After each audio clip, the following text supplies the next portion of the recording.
किसी का साथ पाना भी कभी आसान नहीं होता, किसी के दूर जाने से ये दिल वीरान नहीं होता।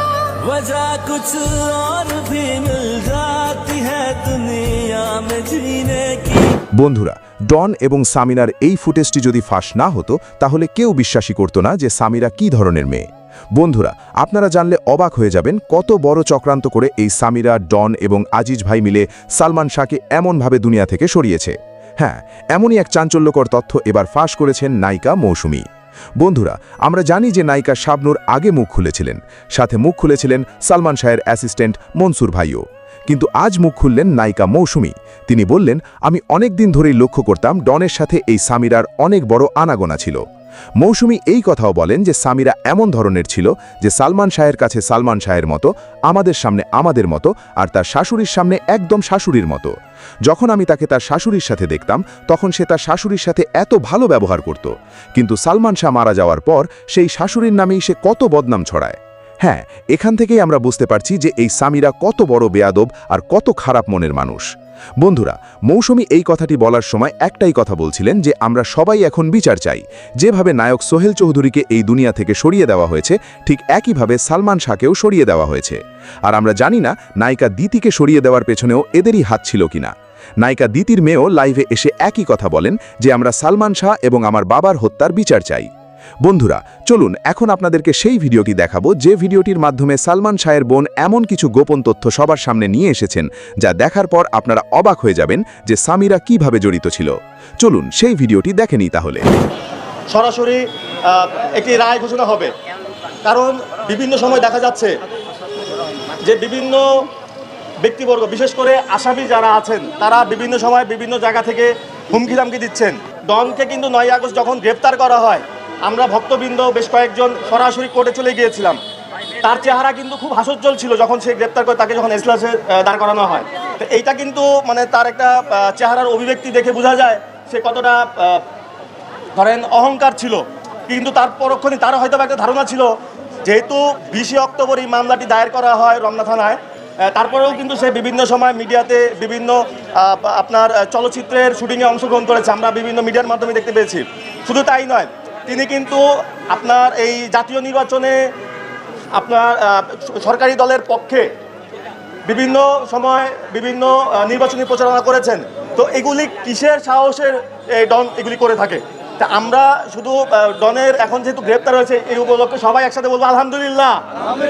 তো শুধু ডনকে না, ডন তো 4 নম্বর আসামি। তো 1 নম্বর আসামি যে সামিরা, সালমান শাহর সাবেক ওয়াইফ, আমি বলি সাবেক ওয়াইফ। তো সামিরা কিন্তু 20 অক্টোবর যেদিন এই মামলা অপমৃত্যু মামলা থেকে হত্যা মামলায় রূপান্তর করা হয়, সেদিন রাত্রে পর্যন্ত কিন্তু সামিরার ফেসবুক আইডি সেটি কিন্তু অ্যাক্টিভ ছিল। মামলা হয়ে যাওয়ার পর থেকে কিন্তু আর সামিরাকে কোথাও খুঁজে পাওয়া যাচ্ছে না। আমাদের একটি মিডিয়া ভাই তারা কিন্তু গিয়েছিলেন সামিরার যে বাসা বাড়িধারার, সেখানে খুঁজতে, তারা কিন্তু পায়নি, তারা পালিয়ে গিয়েছেন। তো গত 2 দিন যাবৎ একটি নিউজ ঘোরাফেরা করছে, ইত্তেফাকে বিশেষ করে এসেছে যে আপনার সামিরা কি ভারতে পালিয়ে গেল কিনা। আমরা কিন্তু ভারত বাংলাদেশ এগুলি ভাই বুঝি না। আমরা চাই 1 নম্বর আসামি, 2 নম্বর আসামি, 3 নম্বর থেকে শুরু করে প্রত্যেকটা আসামিকে গ্রেপ্তার করা হবে। আজকে আমাদের একটাই দাবি থাকবে যে ডন যেন কোনোভাবেই জামিন নিতে না পারে, এবং আইনের কাছে আমাদের একটি চাওয়া থাকবে তাকে রিমান্ডে নেওয়া হোক। তাকে রিমান্ডে নিয়ে তার কাছ থেকে সঠিক তথ্যটা বের করা হোক যে কীভাবে আমাদের প্রিয় নায়ক সালমান শাহকে হত্যা করেছে, তারা কিভাবে পেরেছে এমন একজন মানুষকে হত্যা করতে। আমরা সেই দাবিতে আজকে একত্রিত হয়েছি এবং সামিরার উদ্দেশ্যে বলবো যে সামিরা, তুমি এখন কোথায়? তুমি তো পালিয়ে আসো। যদি বুকে সাহস থাকে এখনের সামনে আসো, সকল সালমান শাহ প্রেমীদের সামনে আসো, সাংবাদিক ভাইদের সামনে আসো, দেখি তোমার কত দূর বুকের পাটা আছে। তুমি যদি সত্যি সালমান শাহকে ভালোবেসে বিয়ে করেছিলে, তাহলে তাকে পরিকল্পিতভাবে হত্যা করবে কেন? এটাই কি তোমার ভালোবাসার নজির? আমরা দেখতে চাই, যদি তোমার সাহস হয় আমরা রাজপথে আসি, আমাদের সামনে আসো। আমরা এখানে আজকে এসেছি, আমরা একদম ক্লিয়ার কাট কেন এসেছি সবাই জানেন। আমরা এসেছি যে প্রথম ডনের যেন জামিন না পায়, আর দ্বিতীয়ত সামিরাকে যেন মানে যত জরুরি সম্ভব গ্রেপ্তার করে। এখন বক্তব্য হচ্ছে যে আমাদের প্রশাসনের কাছে, তারা যেহেতু আমাদের এত দূর এনেছে, হ্যাঁ আমাদের কেস নিয়েছে প্লাস ডনকে অ্যারেস্ট করেছে, এটা যেভাবেই হোক এটা অবশ্য সরকারের কৃতিত্ব। কিন্তু আমার বক্তব্য, আমাদের প্রধান আসামি সামিরা কেন বাইরে? আমাদের প্রধান আসামি সামিরা কেন বাইরে? আর সামিরার চেয়ে বড় কথা যে বাড়িতে ডলি ছিল, মনোয়ারা ডলি, কাজের লোক ডলি, এদেরকে কেন ধরবে না? আমি কান টানলে মাথা আসে, আমি ডলিকে ধরবো, আমি সামিরাকে ধরবো, আমি লুসিকে ধরবো, তারপর আমি ডনের কাছে যাবো, আদার্স কারোর কাছে যাবো, তাই না? কিন্তু আমাদের প্রধান আসামিকে বাইরে রেখে প্রশাসন কেন কি চিন্তা করছে? তারা আসলে আমাদের এই লক্ষ কোটি জনগণ, বাংলাদেশের সবাই সালমান শাহকে ভালোবাসে, তারা সবাই চায় যে কেন, মানে এই প্রশ্নের উত্তর সবাই চায়। যারা শত্রু, যারা চায় না, তারাও এখন মুখে বলতে পারবে না যে আমি চাই না। যে আসামি আশরাফুল হক ডন, ওনাকে গ্রেফতার করা হয়েছে, ওনাকে যেন জামিন মঞ্জুর না করা হয় এবং ওনাকে যেন রিমান্ডে নিয়ে জিজ্ঞাসাবাদ করা হয়। এজাহারভুক্ত যে আসামিগুলো আছেন, আইন শৃঙ্খলা বাহিনী যেন খুব দ্রুত তাদেরকে খুঁজে বের করে আইনের মুখোমুখি করে গ্রেফতার করে এবং তাদেরকে যেন আগাম জামিন না দেওয়া হয়। এটা প্রশাসনের ভাইদের কাছে আমার বিনীত অনুরোধ। এবং সালমান শাহর ছোটো ভাই শাহরান ভাই আমি একটা ফেসবুক লাইভে ছিলাম, ডন যেদিন গ্রেফতার হয়, সে ফেসবুক লাইভে যখন চলাকালীন 30 মিনিট চলে যায়, ঠিক ওই মুহূর্তে শাকিল কিবরিয়া নামে এক ভদ্রলোক এইভাবে মেসেজটা আমাকে করছিলেন, মামুন তুমি নীরা চৌধুরীকে বলে দাও সালমান শাহ হত্যা মামলাটি নিয়ে যেন বাড়াবাড়ি না করেন।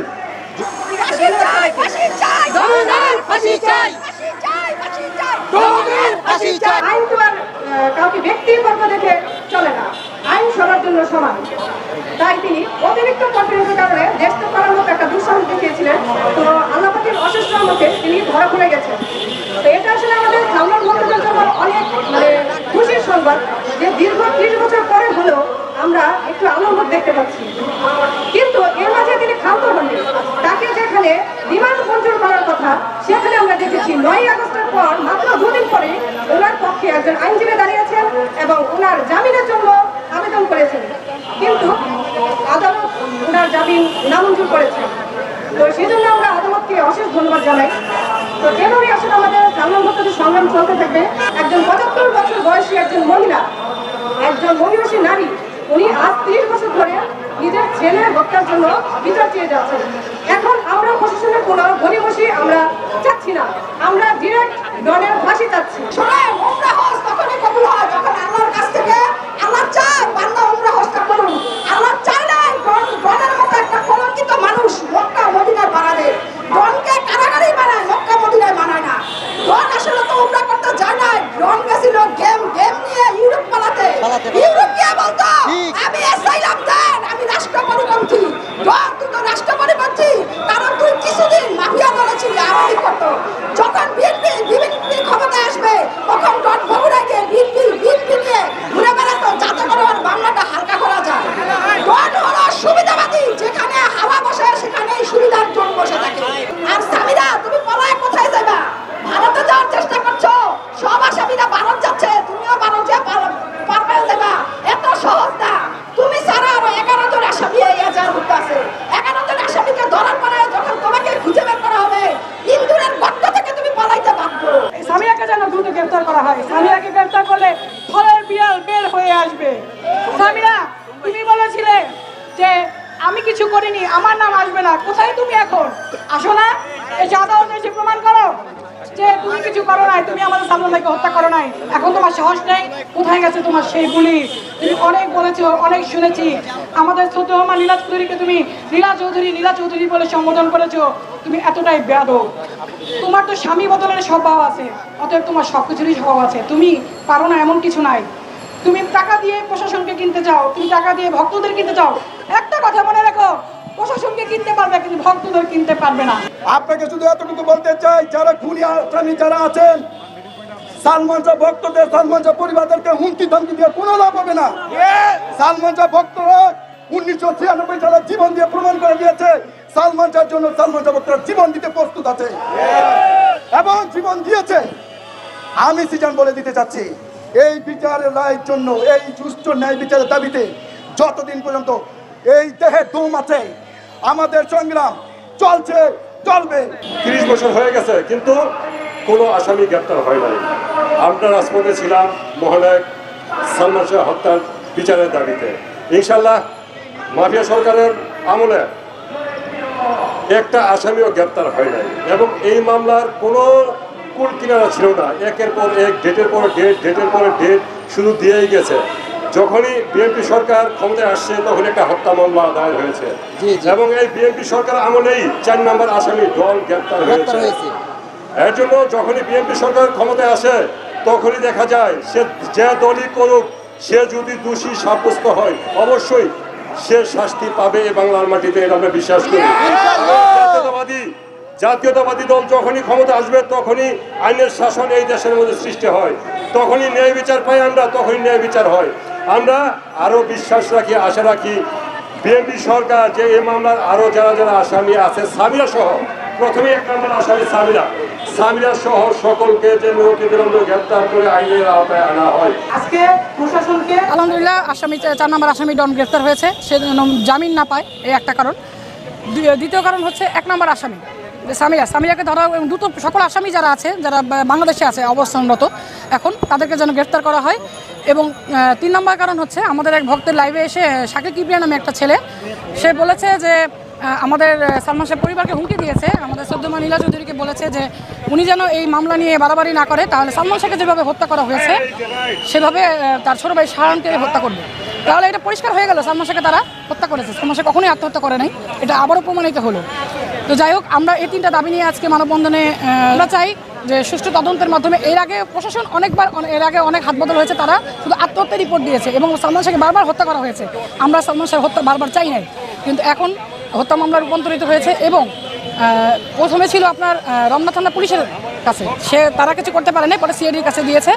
এখন এটা ডনকে গ্রেফতার করা হয়েছে, সিআইডি ডনকে গ্রেফতার করেছে এবং আমরা আশাবাদী এই সরকারের আমলে আমরা সালমান শাহ হত্যার বিচার পাবো। এবং আমরা সেই আশা থেকে বলছি, আমাদের প্রধানমন্ত্রী তারেক রহমানকে বলবো যে আমাদের দাবি একটাই, আসামিদের গ্রেফতার করা হোক, তাদের জিজ্ঞাসাবাদ করা হোক এবং সুষ্ঠু তদন্তের মাধ্যমে তারা যদি দোষী সাব্যস্ত হয়ে থাকে তাদের সর্বোচ্চ শাস্তি, ফাঁসি আমরা চাই।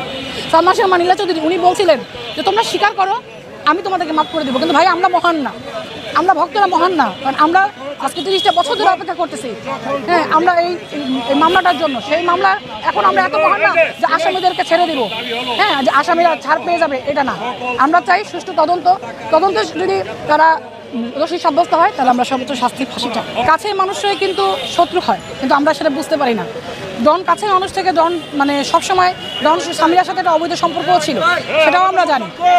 আর সবচেয়ে বড় কথা হচ্ছে সালমান শাহ যখন যেদিন মারা যায় সেদিন আপনার ডন বলেছে আমি বগুড়ায় ছিলাম, আমি 1 তারিখে বগুড়ায় চলে গেছি, 6 তারিখে সালমান শাহ মারা গেছে। অনেকে তাকে জিজ্ঞেস করছে যে সালমান শাহ মারা যাওয়ার পরে তুমি দাফন দিতে আসো নাই কেন? সে বলেছিল যে আমি সেদিন হরতাল ছিল, এই জন্য আমি আসতে পারিনি। ভাই, শুক্রবার দিন কোনো হরতাল থাকে? কোদ হয়ে আছে যে শুক্রবার দিন হরতাল হয়? এইটা একটা পয়েন্ট। দ্বিতীয় পয়েন্ট হচ্ছে সে বলেছে যে মানে সে বগুড়ায় ছিল। সামিয়া একটা ইয়েতে বলেছে সাংবাদিকের কাছে যে ইমন ভাইয়া মানে আমাদের সালমান ভাই 4 তারিখে সেপ্টেম্বরের 4 তারিখে গেছে তার ভাবিকে আনতে, মানে সালমান শাহ যে সামিয়া কান্নাগিনীকে আনতে গেছে, সাথে ছিল ডন নাকি তার সাথে গিয়ে আনতে গেছেন, ডনের সাথে একসাথে নিয়ে আসে। কথা কি 2 রকম হইলো না? সে বলতেছে যে একবার আমি বগুড়ায় থাকি, আবার এখানে সামিয়া বলতেছে যে আমার সাথে সে নিয়ে আসছে, 5 তারিখে তাকে নিয়ে আসছে, 6 তারিখে তো তাকে মেরেই ফেলবে। এখন এটা কি বলবেন বলেন? কাছের মানুষের শত্রু হয় এবং ডন সবসময় সামিয়ার সাথে সম্পর্ক ছিল, অবৈধ সম্পর্ক ছিল দেখেই সালমান শাহকে তার সাজেই হত্যা করছে এবং এটার সাথে সে জড়িত।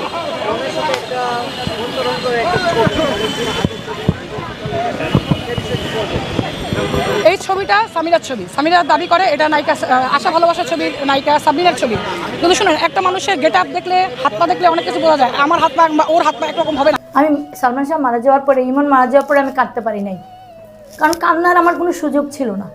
আমি মারা গেছে শুনি নাই, না জেনে আমি গেছি। ডন গ্রেফতার হলো, সারা দেশ পাগল হয়ে গেল, মনে হলো যেন আমার সালমান শাহ বেঁচে গেছে মনে হচ্ছিল। তারপরে আমি বার্মিংহামে একটা বিয়েতে আসলাম, পরে একদিন পরে আমি আসবো না, কিন্তু পাত্রের বাবা দুইজনেই পাগল আমার জন্য। পাত্রের বাবাকে আমি চিনতাম না, উনি গাড়ি পাঠালেন, আমি আসলাম, এসে দেখলাম পাত্রকেও আমি কোলে নিয়েছি।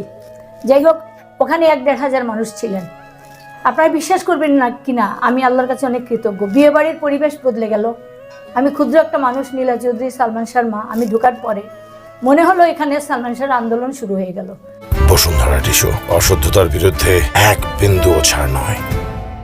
টিকটকাররা প্রত্যেকটা মানুষ কপি করে নিয়ে সব ছেড়ে দিয়েছে, সবাই বিচার চায়, কেউ কাঁদছে। আমি কিন্তু কাঁদছি না, আমার কান্না আসে না। আমি সালমান শাহ মারা যাওয়ার পরে, ইমন মারা যাওয়ার পরে আমি কাঁদতে পারি নাই, কারণ কান্নার আমার কোনো সুযোগ ছিল না। আমি মারা গেছে শুনি নাই, না জেনে আমি গেছি। এখন আমি জানতে পারছি সালমান শাহকে ক্লোরোফর্ম করা হয়েছে, হাত পা বাঁধা হয়েছে, এখন আমি অসুস্থ হচ্ছি। এখন বুঝতে পারছি যে আমার ছেলে মারা গেছে, কিভাবে মারা গেছে এইসব তো কেউ আমাকে বলে নাই। আমার ছেলে জীবিত, সে সেন্সলেস হয়ে গেছে, ওইভাবে বের করে আনছি।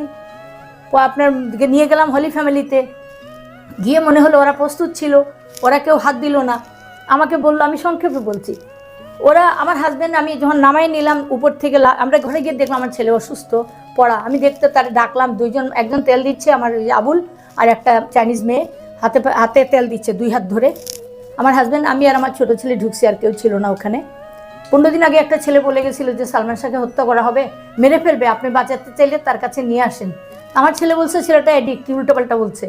ওই ছেলেটাকে দেখলাম লিফটে নেমে যেতে, ভিজা গায়ে, খালি গায়ে, তার কাঁধে একটা লাল গামছা, আর উপরে ওই যে ডলির ছেলে বলে একটা খ্যাত, একটা আমার বাসার কাজের ছেলের বুয়ার ছেলে, ওকে নিয়ে নেমে যাচ্ছে।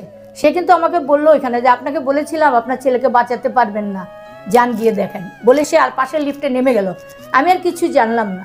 ঘরে ঢুকলাম, সালমান শাহ ইমনের ঘর যেমন ঠিকঠাক থাকতো আগে, পরিপাটি সুন্দর, মনে হচ্ছে না এমন কোনো ঘটনা ঘটছে এখানে।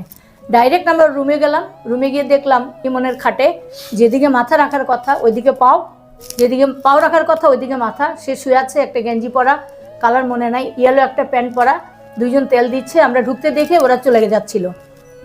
আবুলকে আমার হাজব্যান্ড বললো যে একজন ডাক্তার ডেকে নিয়ে আসো। তখন আমিও দৌড়ে গিয়ে আমার ছেলেকে চুমা দিলাম, ডাকতেছি, করতে উঠে না, তখন বিছনায় উঠে গেছি। আমি উঠে যখন পায়ের দিকে নাড়া দিয়েছি, পা ঠান্ডা হয়েছে কিনা আমি দেখতে গিয়ে দেখলাম নীল হয়ে গেছে পায়ের 10টা নখ। হাতে আসলাম ফিরত, যে কি হলো, হাতেরও দেখলাম 10টা নখের হাফ সাইজ ইয়ে হয়ে গেছে, ঠোঁটটা নীল হয়ে গেছে। আমি ঠোঁটে চুমা দিলাম, বললাম বাবা ওঠ, আম্মা আসছি কিছু করে। পরে জানছিলাম আমেরিকান ভিসের আর ইয়েতে চেক করে ফোন করে যে এটা কেন, ওনারা বলছেন যে সাফোকেশনের কারণে লোক মারাও যেতে পারে, না হলে এইভাবেই কমাতেও থাকতে পারে, সাফোকেটেড হওয়ার কারণে এই সিমটমগুলো দেখা গেছে। তখন আমার হাজব্যান্ডকে বললাম যে তুমি এখানে দাঁড়ায় আসো কেন, আমার ছেলে তো মরে যাচ্ছে। ঘরে কিন্তু কেউ নাই, সালমান শাহর স্ত্রী বা অন্য কোনো লোক নাই, একটা লোক বসা ছিল। আমরা যখন ঘরে ঢুকছি, আমার হাজব্যান্ড বলছেন উঁচামুটা কালো করে, আননোন, একটু বিদঘুটে টাইপের লোক। আমরা ঢুকতে দেখে সে বেরিয়ে চলে গেল। আমার প্রশ্ন ওখানে সে কে ছিল। আচ্ছা, তারপরে যখন বিয়ে করলো, আবুল আসতেছে না, আমি তখন তাকে উঠাই নিছি। আমরা 3 জনে ধরাধরি করে, তখন কিন্তু আর কোনো মানুষ নাই, স্বামীটা তো ঘরেই ছিল, কিন্তু আমরা তো দেখি নাই। বের হয়ে যখন আধা করে আসছি, তখন ওইখানে একজন মহিলা, ওদেরই বন্ধু, পরে শুনছি এটা আজিজ মহম্মদ ভাইয়েরই গার্লফ্রেন্ড, সে কি নামটা ভুলে গেছি আমি এই সময়ে। যাই হোক, ও আমাকে এসে বলতেছে হু দ্য হেল ইউ আর, ওকে কোথায় নিয়ে যাচ্ছেন। তখন আমি রিপ্লাই করছি, আমার হাজব্যান্ড তাকে এসে বলছে আপনি কে। তখন আমি বলছি যে who the hell you are, I am a mother of Salman Shah, Emon, আমার ছেলেকে আমি নিয়ে যাচ্ছি, তুমি কে, সরো। বলে আমরা নিয়ে লিফটের এই 5-10 কদম ওখানে গিয়ে লিফটে আমরা উঠতে গেলাম। লিফটে উঠলাম, কিন্তু লিফটের নিচে যায় না। উপরে আসার সময় এরকম হয়েছিল, লিফট আর নামে না। প্রায় 20 মিনিট আমরা, আমার হাজব্যান্ড লাথি দিচ্ছে, শব্দ করতেছে। 20 মিনিট পরে ধাম করে লাফটা নেমে গেল। নামার পরে নিচে গিয়ে দেখলাম ওই যে কথিত বাদল খন্দকার, যে আগে 5 তারিখ রাত্রে সারা রাত ওখানে ছিল, মানে উনি জড়িত, সে ওখানে দাঁড়ানো দেখে আমরা, ইমনের আব্বা বললেন যে করেন, আপনি চলো বাবা আমার সাথে, ইমনকে নিয়ে হলি ফ্যামিলিতে যাইতে। সে যাবে না, কিন্তু কেন যাবে না সেটা তো বুঝতে পারলাম না। জোর করে আমাদের গাড়িতেই তুলে আমরা দুইজন, আমি আর আমার ছোটো ছেলে পিছনে শোয়া, বাদল খন্দকার আমার হাজব্যান্ড সামনে, আমরা হলি ফ্যামিলিতে দ্রুত চলে গেলাম। তখন বোধহয় 1টা বাজে, তো 1টা বাজে এরকম। হলি ফ্যামিলিতে গিয়ে দেখলাম একদম সুন্দর, ওই জায়গাটাও একদম সোজা, কোনো মানুষ নাই। ভিতরে ঢুকতে যখন গেলাম, ভিতরে গিয়ে দেখলাম একটা ছেলে বসে আছে স্টেতো গলায়। আমি তার স্টেতো ধরে টান দিয়ে বলছি, এতক্ষণ ধরে চিৎকার করতেছি, শোনো না আমার ছেলে মরে যাচ্ছে, ওঠো। উঠে আনছি, উঠতে চায় না। উঠে আনছি, পরে এসে এরকম দেখলো, দেখে বললো এখানে তো ওনাকে দেখা হবে না, বাইরে অ্যাম্বুলেন্স আছে, আপনারা মেডিকেলে নিয়ে যান। আমরা মেডিকেলে কেন, আমার ছেলে মরে যাচ্ছে, তুমি দেখো। বলে না, হবে না, বলে চলে গেল। পরে গাড়ি থেকে তুলে আমরা অ্যাম্বুলেন্সে তুললো, ওরা গেলাম। তখন বাদল খন্দকার সঙ্গে মেডিকেলে গেলাম, গিয়ে স্ট্রেচার নামাই দিয়া অ্যাম্বুলেন্স এমনি চলে আসলো, কোনো পয়সা নিল না। বাদল খন্দকারও নাই, আজ পর্যন্ত আর দেখি নাই আমি। আচ্ছা, তারপর ঢুকলাম, ওখানেও ডাক্তার আসে না, তাকে টেনে আনলাম, আবার ধরে টেনে একটা থাপ্পড় দিছি আমি, উঠতেছে না দেখে। আমার তখন তো সেন্স নাই। আমি মেডিকেল হলি ফ্যামিলি থেকে আসছি, আমার ছেলে মরে যাচ্ছে, তোমরা বসে আছো, ডাকতেছি, উঠে আসো। ও উঠে আসলো, তো স্ট্যাতো লাগায় না, আবার বলছে তুমি স্ট্যাতো দেও, বুক দেখো আমার ছেলে। ও দূর থেকে এরকম দেখে মনে হলো যে জানা, বলতেছে উনি তো অনেকক্ষণ আগে চলে গেছে। আমি যে কি বলতেছো তুমি, কেন চলে যাবে, কোথায় চলে গেছে, বলে উনি মারা গেছে। তখন তো আমার সেন্স নাই, আমি তখনই বলছি যে স্ট্রেচারটা উঠাও, আমার ছেলেকে নিয়ে সেমএইচে চলো। তখন ওই লোকটা সামনে এসে আটকাই দিছে, বলে না আপনি যেতে পারবেন না, আপনার ছেলেকে ম্যাজিস্ট্রেটের কাছ থেকে পারমিশন আনতে হবে, নেট যেতে দিবে না বলে সে ট্রলিটা বারান্দায় নিয়ে রেখে দিল। তখন আমার হাজব্যান্ড জিজ্ঞেস করলেন ওকে কী করতে, উনি চলে গেলেন ম্যাজিস্ট্রেটের কাছে, আমি ওখানে থাকলাম, আমার ছোট ছেলে কোথায় নাই আমার খেয়াল। ভিডিওর মাধ্যমে আপনারা জানতেই পেরে গেছেন যে কত বড় চক্রান্ত করা হয়েছিল, কত বড় নাটক করা হয়েছিল এই সিনের মধ্যে। কিন্তু এখানে সবথেকে বড় বিষয় যেটা দেখা গেল যে এই সামিরা এবং তার মা তারা এমন চক্রান্ত করেছিল যেটা কেউ বিশ্বাসই করতে পারছিল না। হ্যাঁ বন্ধুরা, জানলে অবাক হয়ে যাবেন, সামিরার মা তখন ঘরের সময় 12 লক্ষ টাকা দিয়েছিল। ভাবুন তাহলে, সেই 1996 12 লক্ষ টাকা মানে এখন কত জানেন? এখন 3-4-5 কোটি টাকা, মানে কত টাকার মালিক ছিল সে, এত টাকার মালিক ছিল বলে। আর সালমান শাহর তো একজন নায়ককে সরিয়ে দেওয়া চারটিখানি কথা নয়, তাকে সরানোর পেছনে হাতও ছিল কিছু নায়কদের। কারণ কিছু মানুষ চায় না যে এই নায়ক উঠলে আমরা উঠতে পারবো না।